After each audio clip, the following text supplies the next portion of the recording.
Dear students, మన maths 1Bలో straight lines నుంచి 2 VSIQs వస్తాయి.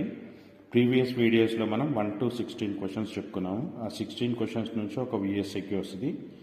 నెక్స్ట్ ఇంకొక 12 VSIQs చెప్పుకుందాము. ఈ 12 VSIQs నుంచి ఒక VSIQ వస్తుంది ఫైనల్ ఎగ్జామ్కి. టోటల్ 16, ఈ యొక్క 12, టోటల్ 28 VSIQs నుంచి ఒక 2 VSIQs ఫైనల్ ఎగ్జామ్కి కంపల్సరీగా వస్తాయి.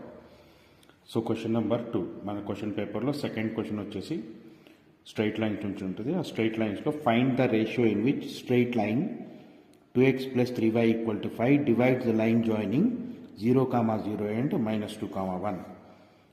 0, 0 ఈజ్ ఏ, ఇది x1 y1 అనుకోండి. B point -2, 1 x2 y2. ఈ 2 పాయింట్స్ తోటి జాయిన్ చేస్తే ఒక లైన్ సెగ్మెంట్ ఫామ్ అయింది. ఈ లైన్ సెగ్మెంట్ని ఒక లైన్ డివైడ్ చేస్తుంది. That given line is L. L is equal to 2x + 3y -5 is equal to 0. Then find the ratio అన్నారు. That for the ratio is -L11 is to L22. -L11 is to L22. L11 ఎలా రాయాలంటే L అంటే line. ఈ line లోపల 1 substitute x1 y1.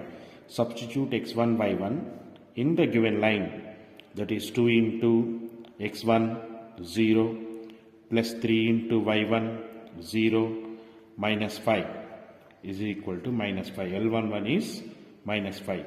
L22 అంటే ఈ same లైన్లో x2 y2 substitute చేయాలి.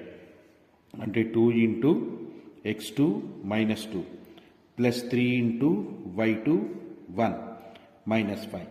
-4 plus 3 -5, 3 -9 -6. Therefore, the ratio is -L11 is to L22. -L11 -5 is to L22 6. So 5 is to -6 or -5 is to 6.